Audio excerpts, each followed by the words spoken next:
All right, guys, Rooster here in Tennessee. Going to do a video on one I've been looking forward to.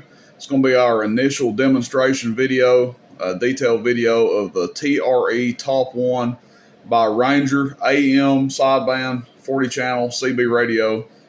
This will be the completely stock version of this radio. Now, we will sell an optimized tuned version as well, but this one will be for the completely stock version. When we get to the performance, the power output, and things of that nature, this is what you can expect if you buy one of these bone stock. Really nice radio, same size as a Cobra 29, which is something a lot of people look for because their consoles, their cubbies, or whatever they're putting the radio in has certain restrictions that you can't get the radio in. So this one being the same size as a Cobra 29 is a benefit. Obviously, front mic jack on it. 4-pin Cobra, Uniden, Galaxy, anything of that nature will work on it. And lots of cool stuff about this radio. Just a really nice radio. I think they hit this one out of the park. There's kind of a demand for a radio that has this kind of output, this size, and being an AM and a sideband capable radio for those that enjoy sideband and AM as well. Very quiet receive on this radio. I'll try to demonstrate that. We have the volume turned up around halfway and we're not getting hardly any kind of noise. We'll get just a little bit if we turn the noise blanker off, but really not much noise at all. You can see this is just a 2-position switch. You would think looking at it that it's a 3, but it's just on or off. Noise blanker on, noise blanker off. Very quiet receive. So I'm going to key up a radio in the background just to show you guys it does receive, because I thought there was something wrong with it initially.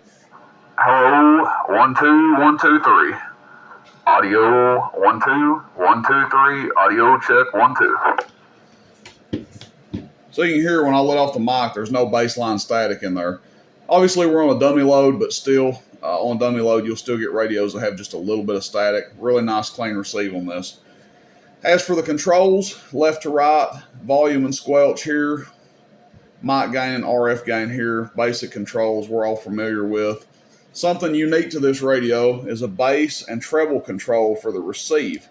So you actually click it on with this knob, and then you can adjust your bass and treble levels on your receive. So say somebody's pretty close to you, and to you they're a little bassy, but to all your neighbors, they say they sound great. Well, you can actually add a little more treble and adjust that out there for them. So kind of a unique feature, not used to seeing on some of the newer radios. A lot of your older radios would have a tone control, and it was usually just a single knob that kind of did that job, but you actually have a dual control on this radio, bass and treble.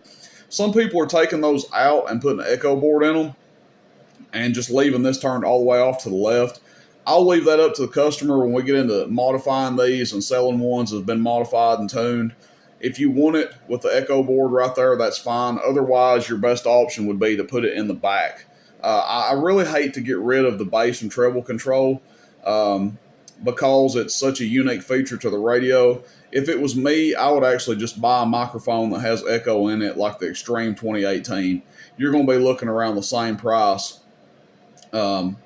Maybe even cheaper to buy the microphone, and plus you can use the mic on every radio, not just one. Your dimmer here, we can get my hand out of the way where you guys can see. You can dim it all the way down if you want to. That's a little bright. Let's turn that down just a little bit. That's a little better. Your fine tune, right there, you can see the difference it makes on your frequency counter, mainly used for a sideband, of course. And then your RF power, which is going to be your dead key control, carrier control. We'll get to that when we show the output of the radio. Turn this up just a little bit. When we get to the output of the radio, we'll show the how the RF power works on the stock radio. Now, obviously, when you get the radio tuned, it's going to work a little bit differently. It's mainly just going to be a dead key or a carrier control. But we'll see how it does with the stock radio when we get into the performance of it. Something else pretty cool, just like the 99 N1s, 99 N2s, 99 N4s that we all love so much. Awesome radios. You can change the color of the face on this radio. So really cool feature there. We'll just go back to where we started with that kind of whitish blue kind of color. AM sideband, your modes of operation, radio, PA, channel 19 instant. For those of you guys that like to lock it on channel 19, you can do that. Again, we've already went over the noise blanker and the A&L.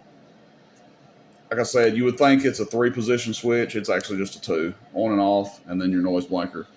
Your positions for your meter functions over here: audio, audio, audio, check 1, audio. Now we're only running a stock mic on it, and we have our power turned down. So, and the radio hasn't been modified. Now, once you modify this radio, run a different mic on it, things of that nature, you'll see the modulation side of the meter will it'll behave a lot differently. Audio, audio. But as it is, you'll just get that little slight bounce in it. Now this is the power setting. Same thing. With a stock radio, it's not going to be near as responsive as it is with the after you've had the radio modified. Stock radio, you may even want to run an amplified mic on it to get the best out of it if you want to run the radio stock. Again, myself, not really big on stock radios, but that's all up to you. Talkback. Hello, audio 1 2 3, audio 1 2 3, audio check 1 2 1 2 3, audio. Now I will be doing a second video on this, guys, of a tuned, optimized one.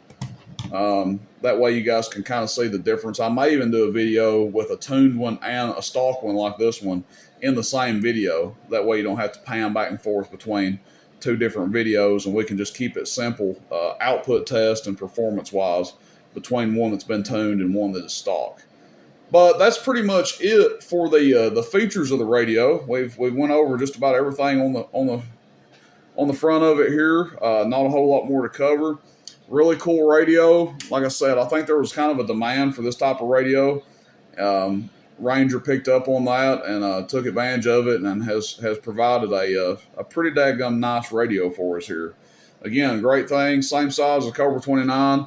Lots of cool features on it. 40 channels, straight CB radio with AM and a sideband, and they're at a pretty affordable price too, considering what you get. So what I'm going to do now is I'm just going to dismount the camera here, and we will do an output test on it. Just for reference, we are at 14.7 volts. So less voltage will show less output, more voltage show more output. Again, this is a bone stock radio. This radio has not been modified, tuned, optimized, anything like that. You go to getting that stuff done, as you guys will see later on, makes a huge difference. You'll see significantly better performance out of the radio. But again, this one is made bone stock. So 25 watt slug. This is going to be average power. RF power is wide open. So we're looking at the top scale and about 4 watts. Audio. Just barely tugging forward to about 4.5 on average. On PEP, we're going to probably see 15, 16 watts maybe. Audio 1 2 3, audio 1 2 3, audio 1 2 3, audio 1 2 3, audio 1 2 3, audio. About 16 watts. So about 4 watts carrier to 16 watts PEP bone stock on AM. The dead key will turn down on it if you want to turn the RF power down. Let's go back to average, make sure our dead key is set properly. There's about a 1 watt carrier. And let's see how the PEP does. Audio check, 1 1 2 3, audio check. Again, these power output levels will be interesting once we go back to watch and see how the radio changes once it's modified. But about 7 watts PEP there from about a 1 watt carrier.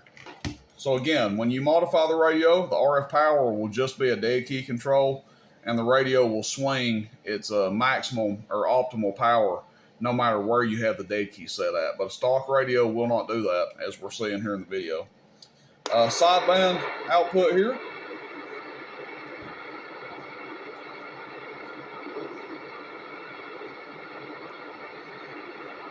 Let's see.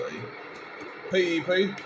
Audio check 1 2 3. Audio check 1 2 3. Audio check 1 2 3. Almost 15 watts.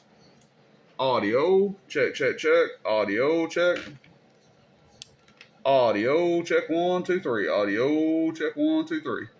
Audio check check check check check check check check check check check. Audio about 15 watts. PEP there on a sideband. So that's pretty much it, guys. That's going to be the demonstration of it here. And hope you guys enjoyed it. Help you make a decision on these, whether you want one, don't want one. Either way, hopefully it's informative. Helps you decide on that. I will be selling them stock and modified. If you do decide you want to echo board in one, that can be arranged as well. The modified ones will have a good tune on them, and we'll probably put like a VFO wind-up in them too, because people seem to be liking those and enjoying when you put the wind-up in there. So the tuned ones will come with a wind-up, and they'll have your power mod and all that done to them. But this video was mainly focusing on the bone stock and going over the features of the radio itself. All right, guys, everybody have a good one out there. Questions, comments, shoot me a text, 423-299-3535, Rooster in Tennessee, roostercb.com. Everybody have a good day. See you, bye.